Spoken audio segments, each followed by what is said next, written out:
¿Qué harías si descubres que las mayores potencias mundiales invirtieron cientos de millones para destruir la independencia de África? ¿Y casi lo logran? Imagina que una operación extranjera de 300 millones de dólares estuvo a punto de derrocar al líder más desafiante del continente africano, el capitán Ibrahim Traoré, en Burkina Faso.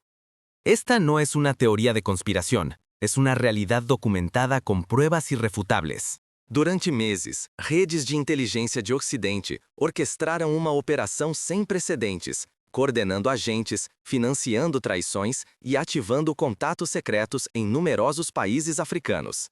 Os documentos revelados demonstram transferências multimilionárias, comunicações cifradas e reuniões clandestinas destinadas a cortar de raiz a soberania de Burkina Faso. Esta no fue solo una maniobra política, fue una guerra secreta en la que participaron agencias de inteligencia de Estados Unidos, Francia y Reino Unido, apoyadas por multinacionales que ven a África como su próximo botín.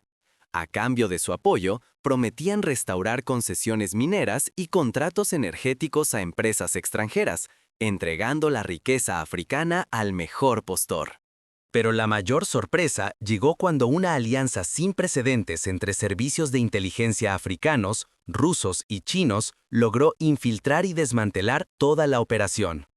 Gracias a su trabajo conjunto, se obtuvieron pruebas concretas, desde registros bancarios y transferencias ocultas hasta listas de conspiradores y planes codificados. Un país en el ojo de una tormenta geopolítica sin precedentes. Para entender cómo se llegó a este nivel de enfrentamiento global, primero tenemos que analizar quiénes están realmente detrás de esta trama y cuál es el contexto oculto que alimentó el complot. La magnitud de esta intervención occidental no solo confirma las denuncias de Traoré, sino que desenmascara un patrón sistemático de dominación y sabotaje contra quienes buscan independencia real para África. Estamos ante el punto de inflexión que podría decidir si el continente mantiene su dignidad nacional y controla su futuro, o si cae, una vez más, en manos extranjeras. Para entender la magnitud de la conspiración que intentó derrocar al capitán Ibrahim Traoré, primero hay que conocer el contexto. Burkina Faso, una nación enclavada en África Occidental, ha sido durante décadas el escenario silencioso de una batalla entre potencias extranjeras por el control de sus recursos, desde el oro hasta el uranio. Ibrahim Traoré, el joven capitán que asumió el liderazgo en medio de un periodo de profunda inestabilidad, ha optado por una política abiertamente nacionalista. Su mensaje es claro: Burkina Faso para los burkineses. Esta postura desafía frontalmente el dominio tradicional de las potencias occidentales y amenaza los intereses de corporaciones y gobiernos que, históricamente, han utilizado el país como peón en sus juegos de poder.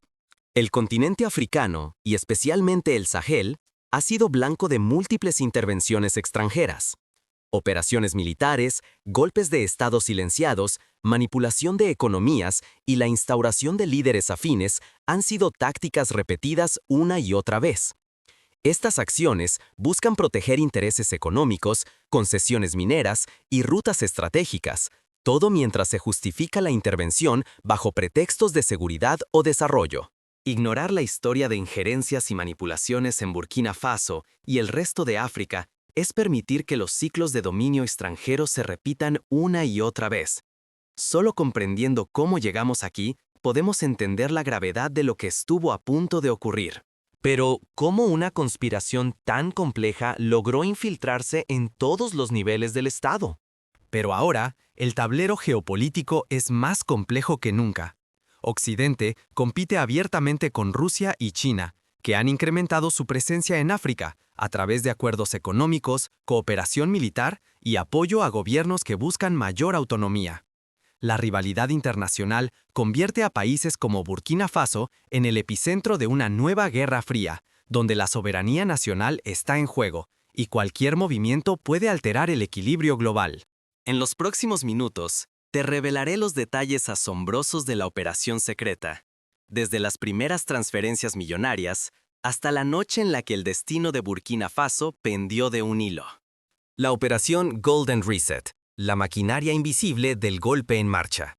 Detrás del intento de derrocar al capitán Ibrahim Traoré se esconde una red internacional de agencias secretas, mercenarios y traidores locales, moviendo piezas en la sombra durante 18 largos meses. ¿Quiénes estaban realmente detrás y cómo funcionaba esta conspiración de 300 millones de dólares? Vamos a desmenuzar la trama punto por punto. Los cerebros detrás del golpe, la CIA de Estados Unidos, la DGCE de Francia y el MI6 británico, coordinados en el llamado Consorcio Sahel de Desestabilización. Cada agencia operaba a través de oficiales encubiertos, exmilitares y diplomáticos que se movían entre Abiyán, Accra y Dakar. Mercenarios europeos y africanos se mezclaron con soldados burkineses comprados, todos recibiendo órdenes directas mediante mensajes cifrados y promesas de fortunas. La operación se planificó en 4 fases precisas. La primera, asaltar el Palacio Presidencial y puntos estratégicos entre la medianoche y la 1 de la mañana. Luego, arrestar en masa a los leales a Traoré y a líderes civiles clave entre la 1 y las 3. En la tercera fase, de 3 a 6 de la mañana, instalar un consejo militar liderado por oficiales reclutados en secreto por potencias extranjeras. Finalmente, de 6 de la mañana al mediodía, buscar el reconocimiento internacional y revertir acuerdos nacionales, devolviendo el control minero y bancario a manos occidentales. El dinero fue la sangre de esta conspiración. Más de 127 millones de dólares se transfirieron desde cuentas suizas hacia empresas fantasma en Togo, Ghana y Costa de Marfil. De allí, los fondos saltaron a plataformas de criptomonedas en Dubái y Singapur, mezclándose con supuestas donaciones de ONGs europeas y valijas llenas de efectivo disfrazadas de ayuda humanitaria. Las grandes mineras y bancos internacionales, como Société Générale y Total Energies, usaron cooperativas de oro y contratos opacos para engrasar la maquinaria del golpe.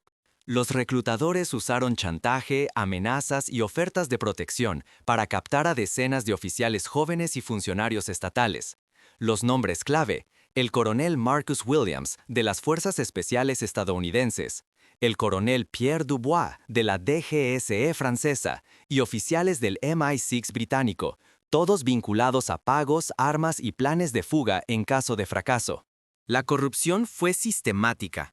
Oficiales militares recibieron pagos de hasta $2.300.000 cada uno, líderes religiosos $800.000 y jefes tradicionales $1.100.000. Los conspiradores firmaron acuerdos secretos donde prometían restaurar concesiones mineras francesas, suspender pactos con China y Rusia y garantizar acceso prioritario a empresas británicas. Todo esto a cambio de su traición a la nación. La evidencia documentada es aplastante. Transferencias bancarias rastreadas, mensajes cifrados interceptados y contratos firmados a espaldas del pueblo burkinés. Hay fotos, grabaciones y rutas del dinero que muestran cómo la traición se planificó hasta el mínimo detalle, hasta las listas de arrestos y los horarios para tomar cada edificio clave. Sin embargo, la inteligencia africana y sus aliados internacionales no iban a quedarse de brazos cruzados. El riesgo era existencial. Si el plan triunfaba, Burkina Faso habría perdido no solo a su presidente, sino su soberanía, sus recursos y su futuro. El golpe hubiera instaurado una dictadura títere, con los recursos nacionales en manos extranjeras y la élite cómplice alimentando años de inestabilidad. Descubre cómo una alianza sin precedentes de servicios secretos logró infiltrarse en esta red y frustrar el golpe en el último minuto. Lo que viene a continuación cambiará tu visión sobre el poder africano. La noche que África dijo basta, así se derrotó la conspiración que amenazaba el corazón del continente. Mientras la mayoría dormía, se activó una alianza inédita jamás vista en la historia reciente de África. Ciberdefensores chinos detectaron intentos de interferencia en las comunicaciones oficiales. La contrainteligencia rusa interceptó mensajes cifrados y agentes burkineses desplegaron una reacción inmediata y coordinada en la capital y puntos estratégicos del país. Todo comenzó en los primeros minutos después de la medianoche. Equipos especiales burkineses, informados por inteligencia compartida, lanzaron decenas de redadas en simultáneo. Se arrestó a decenas de militares implicados y a varios extranjeros encubiertos. Se incautaron documentos físicos, computadoras y móviles con archivos cifrados. Entre las pruebas, transferencias multimillonarias provenientes de bancos suizos, listas de objetivos y mensajes de voz de altos funcionarios occidentales. Pero lo más impactante llegó pocas horas después. El gobierno de Traoré presentó públicamente los documentos incautados, mapas, listas de pagos a militares y líderes tradicionales, contratos para revertir reformas clave y restaurar concesiones mineras extranjeras. Por primera vez, se hizo visible el esqueleto real de la interferencia extranjera, nombres, firmas y montos exactos expuestos ante el país y el mundo. Las autoridades burkinesas, guiadas por la información precisa de sus aliados, lograron frustrar la fase más crítica del golpe en menos de 3 horas. La sorpresa fue total. Los conspiradores no tuvieron tiempo ni para activar sus planes de respaldo. En una sala segura del Ministerio de Defensa, los principales cerebros del golpe eran interrogados, cuando, ya al amanecer, se confirmó la caída completa de la operación. Los registros de la noche muestran más de 50 arrestos, la incautación de 80 armas automáticas y la recuperación de archivos que detallaban toda la trama internacional. La reacción social fue inmediata. Decenas de miles de jóvenes salieron a las calles, ondeando banderas burkinesas y africanas, exigiendo justicia y el fin definitivo de la injerencia.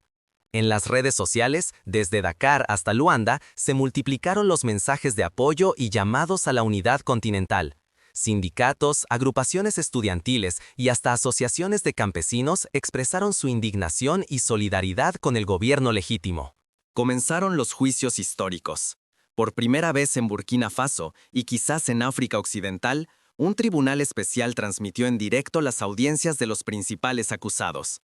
Las confesiones y pruebas mostradas abrieron los ojos a millones sobre la magnitud real del complot, revelando cómo la soberanía africana había sido mercadeada en reuniones secretas y transferencias bancarias ocultas. Sin embargo, la verdadera batalla apenas comenzaba. El juicio público y la respuesta continental prometían reconfigurar la política africana para siempre. Si el golpe hubiera triunfado, no solo Burkina Faso, sino toda África Occidental habría caído en manos de intereses extranjeros.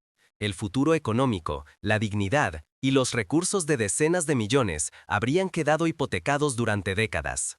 El fracaso del complot, gracias a la cooperación entre africanos, rusos y chinos, cambió la narrativa. Por primera vez, la resistencia africana no solo sobrevivía, sino que escribía la historia. África aprende a protegerse y a transformar la traición en renacimiento. El intento de golpe de Estado en Burkina Faso no solo fue derrotado en secreto, fue expuesto ante el mundo.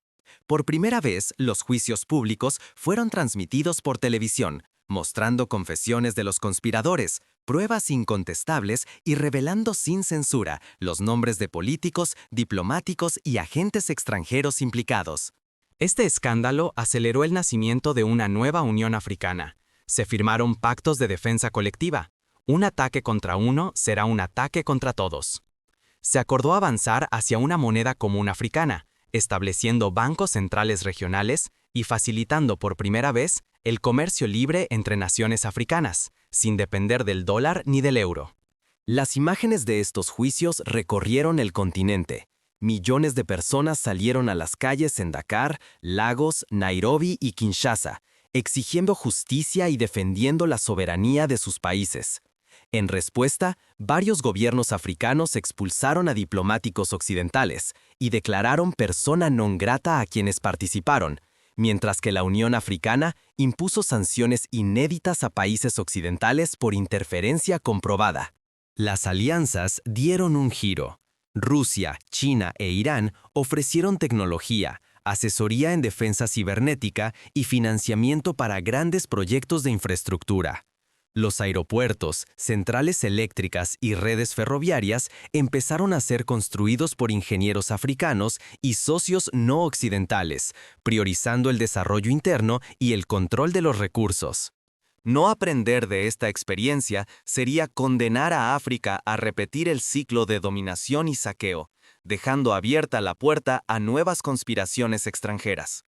Pero si el continente asimila estas lecciones, podrá proteger su soberanía y construir una independencia real, económica y política, por primera vez desde la descolonización. La historia aún no termina. El renacimiento africano enfrenta desafíos internos y externos. En el siguiente capítulo, veremos cómo las nuevas amenazas y oportunidades definirán el verdadero futuro del continente. Así llegamos al momento de decidir. ¿Aprovecharemos esta victoria histórica para construir el futuro que soñaron nuestros ancestros o volveremos a ser presa de la manipulación y la división? La próxima clave es entender cómo este nuevo despertar africano puede consolidarse y qué desafíos aún amenazan el renacimiento del continente. Pero la lección más potente no vino solo del exterior. La ciudadanía africana, indignada por la traición interna, exigió reformas radicales, leyes anticorrupción, transparencia absoluta en los contratos públicos y cuentas en tiempo real del gobierno, supervisadas por plataformas digitales abiertas a todos.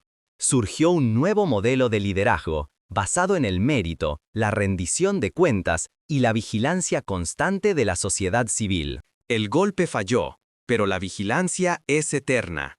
¿Estás listo para defender el futuro de África con hechos y no solo palabras?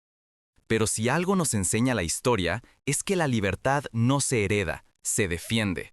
La intervención extranjera nunca descansa, sus agentes y estrategias evolucionan. Cada vez que África da un paso hacia su independencia real, la maquinaria de control externo busca nuevas grietas para colarse, disfrazada de ayuda, inversión o diplomacia. La independencia de Burkina Faso se salvó por muy poco. La amenaza que enfrentó el capitán Ibrahim Traoré no fue solo personal, fue un ataque calculado contra toda la soberanía africana. Hoy sabemos que la conspiración de $300 millones, respaldada por intereses extranjeros, no es un mito. Es una realidad documentada por la inteligencia africana, rusa y china. La lección es clara. Ningún líder, por valiente que sea, puede asegurar la soberanía de su país en soledad. Solo la participación activa de toda la sociedad, desde los barrios humildes hasta los salones del poder, garantiza que la independencia conquistada no vuelva a ser una promesa vacía. La vigilancia no es tarea exclusiva de los servicios de inteligencia. Ahora es responsabilidad de todos los ciudadanos, familias y comunidades. En un mundo donde los intereses globales codician los recursos africanos, la única defensa real es la conciencia colectiva y la acción permanente. No basta con indignarse, hay que organizarse, informarse y exigir transparencia en cada decisión que afecta a la nación. Solo así, la traición será imposible y la soberanía permanecerá intacta. Hoy, Burkina Faso ha dado una lección al mundo. La unión entre pueblos y aliados puede frustrar el plan más sofisticado orquestado desde el extranjero, pero la tentación de la injerencia nunca desaparece. El precio de la libertad es la vigilancia constante. ¿Estás dispuesto a pasar de espectador a protagonista en la defensa de tu futuro? En esta nueva era, la vigilancia colectiva es el escudo más fuerte que África puede forjar. Y recuerda, lo que está en juego no es solo el presente, sino el futuro de millones y el orgullo de todo un continente.